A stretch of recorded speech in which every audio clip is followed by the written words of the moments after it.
આજની ધર્મકથા. પ્રણામ. ધર્મકથા અંતર્ગત હેમરાજ શેઠ અને એમના મિત્ર શેરશાહ,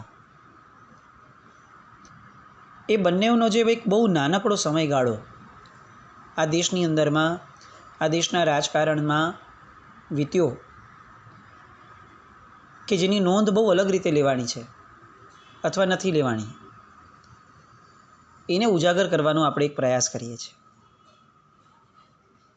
2-4 દિવસ પહેલાં આવી વાત થઈ હતી કે આપણે અત્યારે ઓનલાઈન સર્ફ કરીએ અને વિક્રમાદિત્ય હેમુ અથવા હેમરાજ ટાઈપ કરીએ તો હેમુનો જે વિકિપીડિયાની અંદરમાં આખો આર્ટિકલ છે એમાં એને એક બ્રાહ્મણ તરીકે દર્શાવવામાં આવ્યો છે.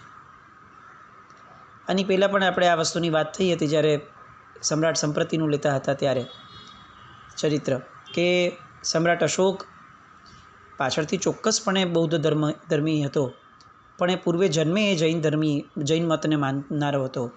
લગ્ન સુધી જૈન ધર્મને બહુ જ વ્યવસ્થિત રીતે માનનારા હતા. ઇવન પાછળથી પણ જૈન ધર્મ માટેનો સદભાવ, જૈન ધર્મ માટેની એમની સંરચનાઓ, સ્તૂપો, આ બધું ઘણું બધું બનાવ્યું હતું. પણ આપણે એ દિશામાં બહુ અધૂરા રહ્યા. ક્યારેક ખરેખર એવું લાગે કે આપણી આગળ આપણું યુવાધન, આપણી પ્રજા આટલું બધું નેટ વાપરતી હશે, સમૃદ્ધ પ્રજા છીએ આપણે, આપણને બધાને આવો વિચાર કેમ નહીં આવતો હોય કે ચાલો આપણે આપણા જૈન ધર્મ માટે કોઈ નવું ઊભું કરવાની વાત નથી. જૈન ધર્મનું જે જૂનું આપણા વડવાઓ કરી ગયા છે, કમસે કમ એને તો નેટ ઉપર એવી રીતે મૂકીએ કે જેના કારણે ભવિષ્યની અંદરમાં જે નેટ સેવી વર્ગ આવવાનો જ છે, આખી પ્રજા જનરેશન આવવાની છે, જે અત્યારથી ઓલરેડી સ્ટાર્ટ થયેલી છે, એને એક આલંબન રહે. આપણી પાસે આટલી બધી વિરાસતો છે, ખબર છે કે પુસ્તકો લગભગ હવે ઓછા લોકો વાંચે છે, તો એનો વિરોધ છે, પણ એનો વિકલ્પ આપવાનો કોઈને વિચાર નથી.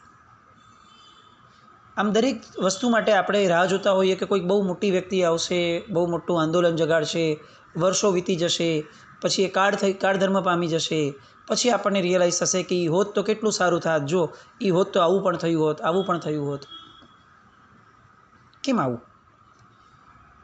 એક વ્યક્તિ જૈન કુળમાં જન્મેલો, એ કંઈક અલગ શક્તિ લઈને જન્મેલો છે. પુરુષ પ્રધાન ધર્મ છે. અહીંયા પુરુષને એક અપેક્ષાએ આત્મા ગણ્યો. જે ધર્મ આત્માની પ્રધાનતાવાળો હોય, એ ધર્મ આત્માની અનંત શક્તિની પ્રધાનતાવાળો પણ હોય. એ ધર્મ એવું શીખવાડતો જ હોવો જોઈએ કે ભાઈ તમારામાં અનંત શક્તિઓ પડેલી છે, ચાલો આપણે આપણા શાસન માટે એમાંની અનંત શક્તિમાંની કેટલીક શક્તિઓ એને વાપરીએ.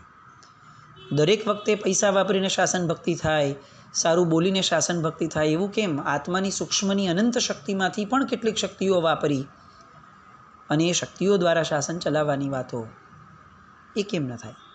કેમ આપણે આવા બધા મહાપુરુષોના ચરિત્રોને ઓનલાઈન મૂકતા જઈએ, અલગ અલગ આર્ટિકલ્સ દ્વારા, અલગ અલગ જગ્યાઓએ આપણા તીર્થોનો ઇતિહાસ, આપણા વડવાઓનો ઇતિહાસ કેટલો જબરદસ્ત.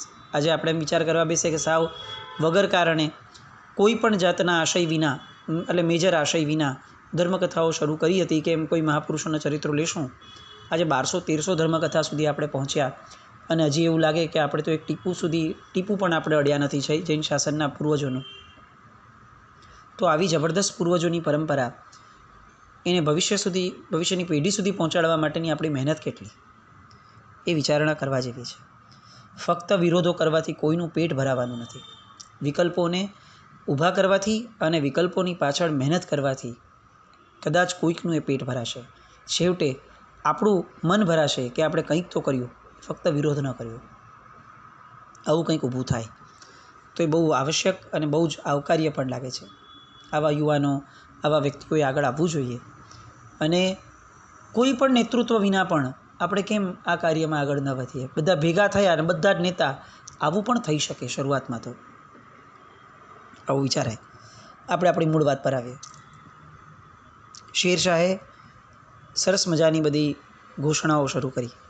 અંતે હેમરાજ શેઠ તરફ આગળ વધ્યા અને હેમરાજ શેઠને ઊભા કર્યા આટલી મોટી બંગાળના સરતાજ થવાની ઘટનામાં એમણે બધાની વચ્ચે હેમરાજ શેઠને આખો શ્રેય આપ્યો કે આખી જે ઘટનાઓ થઈ છે, જે પરાક્રમો થયા છે, એના મૂળમાં જો કોઈ વ્યક્તિ હોય, શહેનશાહ પણ જેના ઋણની નીચે દબાયેલો હોય, એવો વાણિયો આ હેમરાજ.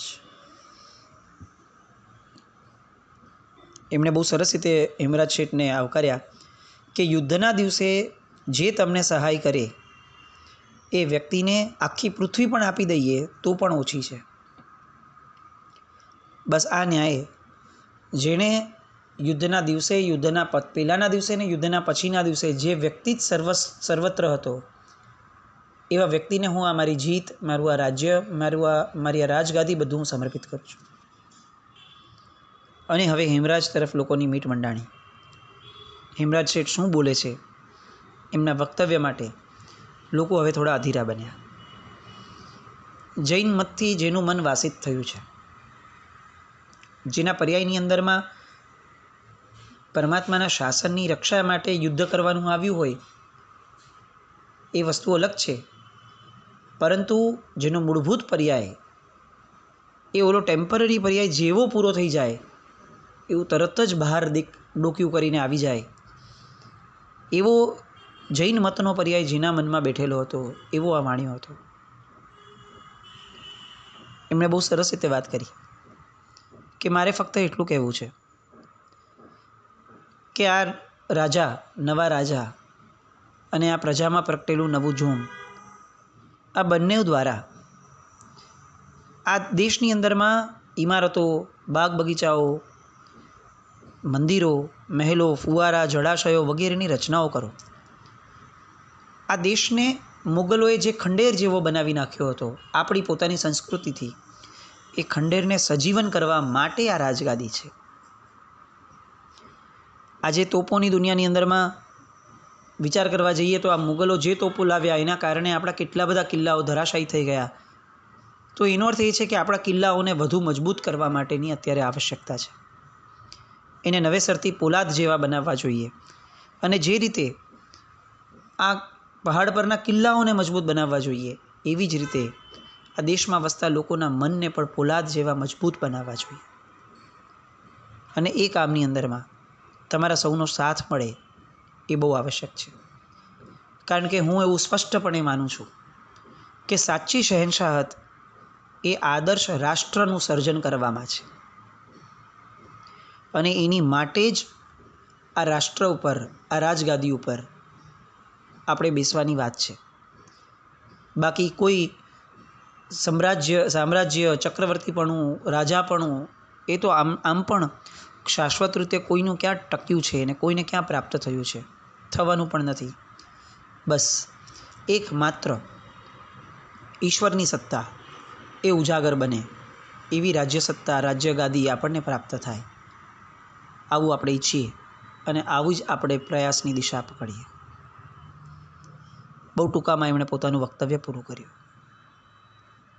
આખી સભા અચંબો પામતી હતી કે આ કેવી બહાદુરી છે, આ કેવી નમ્રતા છે, આ કેવું સંયોજન, કેવું કોમ્બિનેશન છે કે જેની અંદરમાં આટલું બધું પરાક્રમ કરવા છતાં પણ વૈરાગ્યની વાતો છે.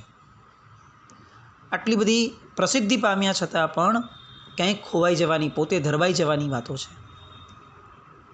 અને આવું ફક્ત ને ફક્ત સર્વજ્ઞનું શાસન જ આપી શકે.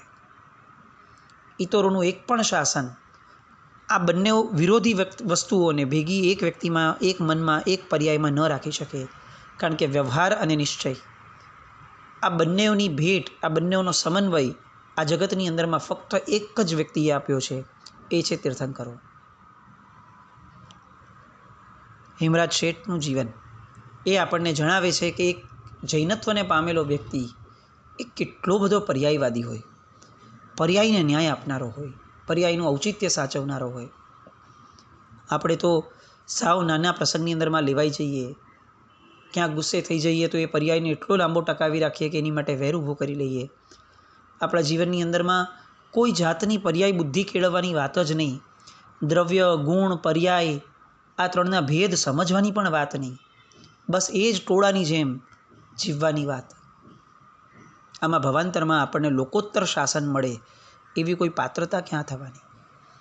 અને જ્યાં સુધી આપણે આ બાહ્ય સંસાર છે, બાહ્ય જીવન છે, એને પણ ઊંડાણમાં જવા વિચારતા નથી, તો આ જીવની અંદરમાં રહેલું જે ઊંડાણ છે આત્માનું, ત્યાં તો આપણે કયા ભવે આગળ વધશું એ પ્રશ્ન થશે. અને જો એ જ નથી આવતું તો મનુષ્યપણું પામીને આપણે મેળવ્યું શું? એ બહુ મોટો પ્રશ્ન લઈને આપણે વિદાય પામશું જગતમાંથી. અહીંયા હેમરાજ શેઠનું વક્તવ્ય પૂર્ણ થયું. લોકોએ મોડી રાત સુધી આતશબાજી, મહેફિલો આ બધું જમાવ્યું. બધા આનંદમાં હતા. અને હવે રાજા પોતાના મહેલમાં ગયા. એ મહેલમાં ગયા એવું તરત જ જે ચારો તરફનો બંદોબસ્ત વગેરે હતું એ બધું જોયું. એમનો ઓરડો શયનખંડનો એ પણ સુસજ્જ કરવામાં આવ્યો હતો. દૂર દૂર સુધી ઓરડામાંથી જોતા મેદાન, ખેતરો, સરિતાના વહેતા રૂપેરી જળ આ બધું દ્રષ્ટિગોચર થાય એવું એક સુંદર મજાનો અલાયદો એ મહેલની અંદરમાં જરીકામના પડદા અને એક રાજમહેલને છાજે એવી સંરચના. અને એની અંદરમાં જ સુલતાન શેરખાન અંદર પ્રવેશ્યા. માથા પરથી તાજ ઉતાર્યો, જરિયનનો જામો ઉતાર્યો અને અચાનક જ બે વ્યક્તિઓ આવ્યા. બાદશાહને એમણે નમન કર્યા અને એમણે એમ કીધું કે આપની માટે અમે એક ભેટ લાવ્યા છીએ. એવી ભેટ કે જે આજની રાજગાદી મળ્યા પછીથી સૌથી વધુ કિંમતી ગણાશે. એક પ્રજાજન, એક સૈનિક તરીકે અમે આપેલી સર્વશ્રેષ્ઠ ભેટ અમે આને ગણી શકશું એવી ભેટ અમારે તમને આપવી છે. અને શેરશાહ બહુ જ સામાન્યથી બહુ નજીકના સૈનિકો છે એટલે એ લોકોને કહે છે કે આપો, તમારે જે ભેટ આપવી છે હું એની ચોક્કસપણે રાહ જોઈ રહ્યો છું. આપો તમારી ભેટને, એ મારી માટે પણ યાદગાર બનશે. અને એ લોકો પાછળથી બે દાસીઓની સાથે બુરખામાં છુપાયેલી કોઈ એક સ્ત્રીને લઈ આવ્યા. સ્ત્રી સુંદર હતી. જે બુરખો હતો એ આરપાર જોઈ શકાય એવા પડદાવાળો હતો. સ્પષ્ટપણે ખ્યાલ આવતો હતો કે જે સ્ત્રી આવી રહી છે એના મોઢા પર કેટલીક ગ્લાની દેખાય છે. સુલતાન જોઈ રહ્યા છે અને રાહ જોઈ રહ્યા છે એ કે હવે આમનો પરિચય અપાશે. અને ત્યાં જે વ્યક્તિઓ આવ્યા હતા એ બંને બોલ્યા કે પરવરદિગાર, આ ખૂબસૂરતીનો ખજાનો આપની માટે બક્સરના રણ મેદાન પરથી અમે લાવ્યા છે. શેરશાહ આશ્ચર્યથી પૂછે છે કે કોઈ મોગલની ઓરત છે? અને એમણે એમ કીધું કે હાજી, આગ્રાના બાદશાહ હુમાયુની બેગમ એની પત્ની છે. આપના માટે, અમીર ઉમરાવો માટે આ ભેટને બહુ જતનથી અમે અહીંયા લાવ્યા છે. કોઈને જાણમાં નથી. જ્યારે આખું તારાજીનું દ્રશ્ય સર્જાયું હતું, હુમાયુ પોતે ભાગી ગયો હતો, ત્યારે અમે લોકોએ હુમાયુને પકડવા માટે જ્યારે ત્યાં જદ્દોજદ્દ મહેનત કરતા હતા એ સમયે એને બાજુમાં એનું અંતેપુરની રાણીઓમાંથી આ એક એની પટરાણી જે કહી શકાય એવી રાણીને અમે પકડીને લઈ આવ્યા કે અમે શેરશાહને આ અર્પણ કરશું અને શેરશાહ ખૂબ ખુશ થઈ જશે. શેરશાહ તરત કહે છે, શાબાશ, તમે રણ મેદાન પરથી અજબ વસ્તુ હાંસલ કરી છે. એક કામ કરો, તમે જેટલા લોકો આ લઈ આવ્યા છો ને એ બધા લોકો અહીંયા ભેગા થાઓ. બધાને એવું લાગ્યું કે શેરશાહ હવે તો બહુ જ આનંદથી બધાને વખાણશે, એ લોકોનો આભાર માનશે અને આ બેગમને સ્વીકારી અને પોતે જે ભૌતિક સુખ મેળવવા છે તે મેળવશે, પણ આપણે બહુ જ આ સમ્રાટના નજીકના થઈ જશું, લાડકા થઈ જશું. બધા ગયા. બહાર જે લોકો ઊભા હતા કે જે લોકો આ કાર્યમાં સામેલ હતા એ બધાને એકસાથે લઈ આવ્યા. શેરશાહની સામે બધા પ્રસન્ન વદને ઊભા છે. સાંભળવા તલપાપડ છે કે હવે શેરશાહ એ લોકોના વખાણ કરશે, એ લોકોને ઇનામ આપશે. અને ત્યાં જ બધાની હાજરીની અંદરમાં શેરશાહ જે પેલી નકાબપોશ સ્ત્રી ઊભી છે એને કહે છે કે બેન, ધ્રુજીશ નહીં. શેરશાહ શરાબની જેમ પરાઈ ઓરતોને પણ સ્પર્શ કરવા માટે નાલાયક સમજે છે પોતાને. હું જાણું છું કે ખૂબસૂરતી બહુ બુરી બલા છે, પણ તને જો કોઈએ સતાવ્યું હોય, આમાંના એક પણ વ્યક્તિએ તને સતાવ્યું હોય, તો ફક્ત તું એક આંગળીના ઇશારે મને જણાવ. પેલી સ્ત્રીનો ધ્રુજારો બંધ થયો, પણ હજી એનું મન સમજવા તૈયાર નહોતું, સ્વીકારવા તૈયાર નહોતું કે એ જે સાંભળે છે એ ખરેખર સત્ય છે. બધાનું આશ્ચર્ય ચાલે છે કે આ શેરશાહ શું કરી રહ્યો છે, શું બોલી રહ્યો છે. અને ત્યારે શેરશાહ ફોડ પાડે છે કે બાદશાહ હુમાયુ ભલે મારો દુશ્મન હોય, પણ એના બીવી અને બચ્ચા એ મારા દુશ્મન નથી. ઔરત, એક નિરાધાર સ્ત્રી એ શેરશાહનું સંરક્ષણ પામનાર તત્વ છે. ગાય અને બકરી બંને એક આરે પાણી પીએ એ અમારો આદર્શ છે, તો પછી ગાયની કતલ એ આપણા હાથેથી થાય એ કઈ રીતે શક્ય છે? બેગમ સાહેબ, આ ઘર તમારા ભાઈનું સમજજો. આવતીકાલે સવારે શાહી સવારો તમને આગ્રા સુધી બહુ જ સંરક્ષિત રીતે તમને પહોંચાડશે, બહુ માનભેર. અને આજની રાત તમે આ ખંડની અંદરમાં આરામ કરો. અને એમ કહી અને પોતે નીકળવા માટે બહાર નીકળે છે. બધા જ વ્યક્તિઓ સ્તબ્ધ થઈને, પૂતળા થઈને ઊભા છે. નજીકનો એક વ્યક્તિ હતો, એ તરત પૂછે છે કે આલમપના આવું કેમ? શહેનશાહ એટલે તો વિલાસી હોય, બાદશાહ એટલે બે જાતનો આદમી હોય. એના હાથીના દાંતની જેવી સ્થિતિ હોય, બહાર દેખાડે અલગ અને એની જીવ પોતાની વ્યક્તિગત જિંદગી અલગ હોય. એક તરફ તમે સલ્તનત અપનાવો અને બીજી તરફ મદહોશ કરનારી આવી સુંદરતા, એનો એશ માણો, એ જ તો બાદશાહત છે. અને સુલતાન બહુ જ વ્યવસ્થિત રીતે એ લોકોને સમજાવે છે કે આ રાજકાજનો પહાડ પહેલેથી કાળો હતો, પણ તમારા જેવા વ્યક્તિઓની વિચારધારાના ધુમ્મસથી એ વધારે કાળો બનશે. હું નાનપણથી એવા વ્યક્તિઓ સાથે રહ્યો છું કે જે વ્યક્તિઓ આ આર્ય દેશની મિલકત હતા, આર્ય દેશની વિચારધારાના મિલકત હતા. એ વ્યક્તિઓ પાસેથી હું શીખ્યો છું, સમજ્યો છું કે એક સ્ત્રી માટે તો આખાને આખા રાજ્યની નહીં, રાજ્યના તરીક પ્રજાજનોની બલિ ચડાવવાની પણ તૈયારી લોકો રાખતા. સ્ત્રીનું ચરિત્ર, સ્ત્રીનું શિયળ એ આ રાષ્ટ્ર માટે સર્વોપરી ઘટના હતી. પ્રાણ કરતાં પણ વધુ મહત્ત્વની કોઈ ઘટના જો આ રાષ્ટ્ર માટે કોઈ છે તો એ છે અહીંયાની સ્ત્રીઓનું શિયળ. આ આપણા મોગલોની આવેલા મોગલોની તાસીર હતી કે એમની માટે સ્ત્રી એ ફક્ત અને ફક્ત એક ભોગનું સાધન હતું. આપણે એવા રાષ્ટ્રનું નિર્માણ કરવું છે કે જેમાં સ્ત્રી એ ભોગનું સાધન ન હોય, સ્ત્રી એ બહુમાનનું સાધન હોય.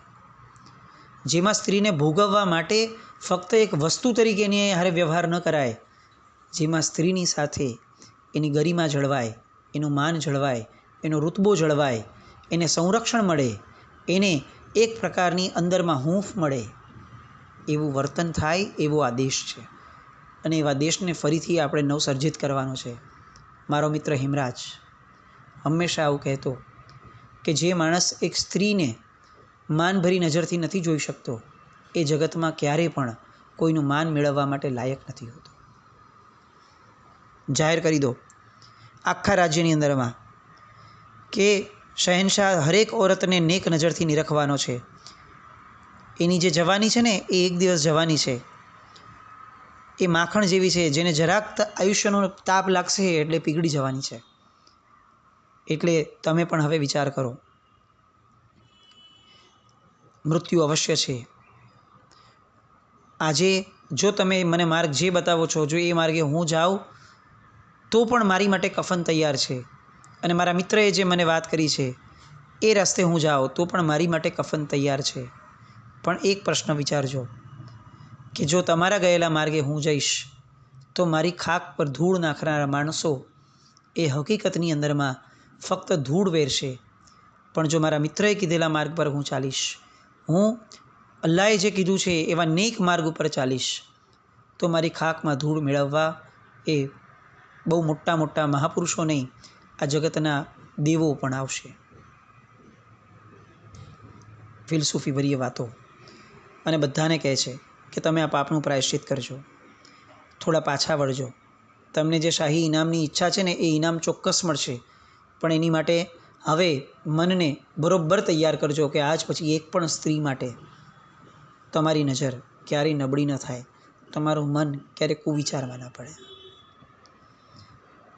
કોઈકને લાગતું હશે કે આપણે હેમરાજ શેઠ ને શેરશાહ ને આ બધા વિધર્મીઓની વાતો કેમ આટલી બધી ચગાવીને કરીએ છીએ, કેમ એમના યુદ્ધની વાતોને ધર્મકથા ગણીએ છીએ. આ કારણો છે કે એમના યુદ્ધ એ પણ ધર્મ માટે હતા. એમના યુદ્ધ પછીની પૂર્વ ભૂમિકા, પશ્ચાત ભૂમિકા, આ બધી ભૂમિકાઓ એ પણ ધર્મ માટે હતી. અને આપણા જીવન આજે એવા છે કે આપણો ધર્મ પણ ધર્મ માટે છે કે નહીં એ પ્રશ્ન છે. આ બધી વાતો એ ફક્ત આપણને શુરાતન ચલાવે એવું નહીં, એ આપણું ચરિત્રનું ઘડતર કરે. રાજા કેવા હોવા જોઈએ, નેતા કેવા હોવા જોઈએ, ઘરના મોભી કેવા હોવા જોઈએ, આપણી યુવા પેઢીના વ્યક્તિઓ કેવા હોવા જોઈએ. સ્ત્રીના માન વગર એક પણ રાષ્ટ્ર આજ સુધી ક્યારેય પણ લાંબુ ટકી શક્યું નથી, ઊંચું ઉઠી શક્યું નથી. આ રાષ્ટ્ર આજે જે ગરતામાં જઈ રહ્યું છે એ ગરતાથી અટકાવવાની જવાબદારી એ કોઈ મંત્રી, પ્રધાનમંત્રી કે રાષ્ટ્રપતિની નહીં, આ રાષ્ટ્રના દરેક વ્યક્તિની છે. બસ આપણે એ જવાબદારી નિભાવીએ. હેમરાજ શેઠ અને જૈન શાસન જે રીતે એક સ્ત્રીનું માન આપવા માટેની, એના શિયળ માટેની વિચારધારા રાખે છે, એ વિચારધારાથી આપણા મન અને આ રાષ્ટ્રના તમામ વ્યક્તિઓના મન આવરજીત થાય એવી શુભ મંગલ કામના સાથે જીનાજ્ઞાવૃત્ત કંઈ પણ બોલાયું હોય તો મિચ્છામિ દુક્કડમ. જૈનમ જયતિ શાસન.